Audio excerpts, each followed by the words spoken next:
Hi, I'm Rachel, and this is my 2023 MockReads Choice Awards video for fantasy books. So this is all just of my own design, so I should explain myself that I started the MockReads Choice Awards, which is really more of a reading list for myself, to prepare for the Goodreads Choice Awards, which is in fact a popularity contest that the famous reading website owned by Amazon, Goodreads, puts on every year. And they used to have their first round, you could, write in whatever you wanted, and now you can't. And so I decided in response to do my own mock reads list because I rarely read a lot of the buzziest titles. Sometimes I do, sometimes I don't. But mostly this is a way for me to try to nudge myself into reading a little bit of front list because it is fun when I can be part of the popularity contest, and also just, part of just the, instant gratification of reading new releases where for most of the year I'm reading slightly older stuff. And yeah, in this video, which is my second that I'm doing for 2023 releases, I will be discussing fantasy picks, particularly 4 fantasy picks that I think are in consideration for me in the future to read for this award. And yeah, I'm just sort of across the gamut for my adult fiction categories, which is what I'm focusing on is well, fiction categories. I'm also focusing on YA, SFF, but so far I'm thinking 4 titles per each, trying to make it a little fair for myself because I'll be ranking, these reads at the end of the year, shortly before the Goodreads Choice Awards. So yeah. And when it comes to fantasy, I am deep in sequels land, which in all honesty probably means they won't make it onto the Goodreads Choice Awards because GCA, I think, pretty rarely privileges sequels unless they're very, very famous titles. So we'll have to see, but, I'm invested in these series, and in fact, these 3 sequels that I'll be talking about, I already highlighted in my most anticipated reads video that I made back in January, so I thought I'd start us off with just a brief little montage.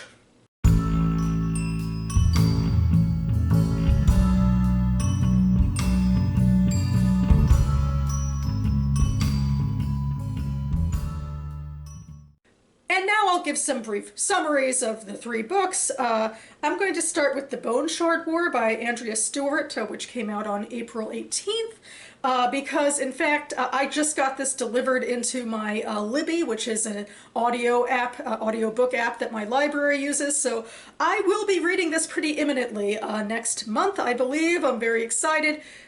This is the conclusion, I believe, of a trilogy in a secondary fantasy world.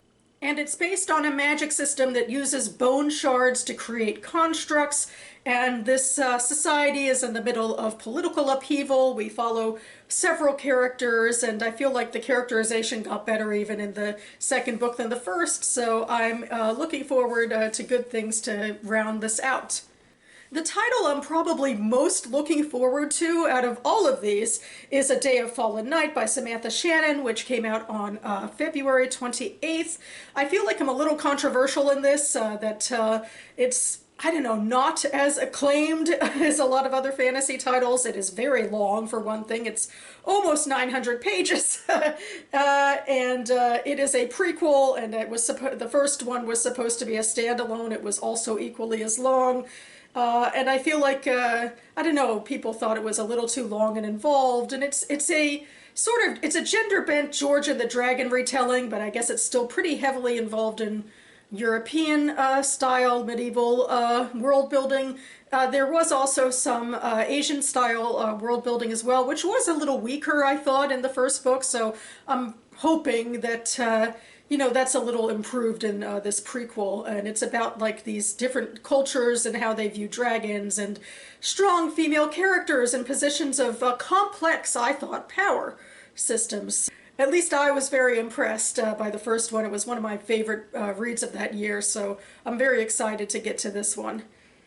And the final one that I will highlight is The Faithless by C.L. Clarke, which came out on March 7th. It is the second novel. It is in this trilogy. I think it will be. The first one was The Unbroken, and this is also a very politically inclined fantasy in a secondary world, my fave, which deals with the idea of colonialization. And in the first book, the main character was a soldier who was stolen from her homeland, trained by the colonizing power that had control over her homeland.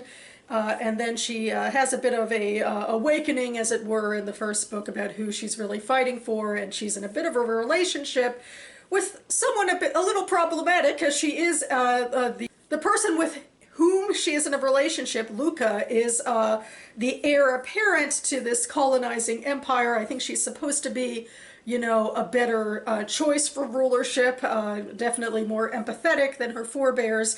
And in this next novel, it's about trying to get her onto the throne, and I assume there will be more complicated political realities, that it's not just about, you know, the good guys getting on the throne, but seeing what types of systems are really in play, and also having this nice romance on the sidelines. So that'll be fun as well. But in fact, I talked about having 4 books to share with you today, so I am adding one more that I did not talk about in my anticipated reads list. I'm very excited for this one. This book, in fact, isn't out yet. It is my one book on this list which isn't already out. It is called The Pomegranate Gate by Ariel Kaplan. And I think I heard of it because I was researching Kaplan, who wrote a contemporary fiction novel that's on my Goodreads TBR, and I clicked on her, you know, author page, and I saw that this was coming out. And it is a big shift in that she's going from, I think, YA contemporary to adult fantasy, and it is rife with Jewish themes, because Jewish fantasy is kind of in right now, which is rather exciting to me as a Jewish fantasy writer. This one deals with the Inquisition. I believe the 2 characters, or main characters of the novel, start out in the real Inquisition of Spain in 1492, when the king and queen gave, or forced the Jews into this choice of either converting or, you know, abandoning all of their wealth, of course, and leaving. And these 2 characters, I think, stumble through a pomegranate gate into a secondary world where something similar is happening, but obviously the conflict they come across, I think, is going to be a little more magical in scope. And so, yes, I'm very excited. I'm also excited because it is about Sephardi Jewish history, which I think is something a little different than a lot of the Ashkenazi-based Jewish fantasy that's been popular of late, which is still, you know, really exciting and good. Always just happy to add a new book onto the Jewish fantasy repertoire.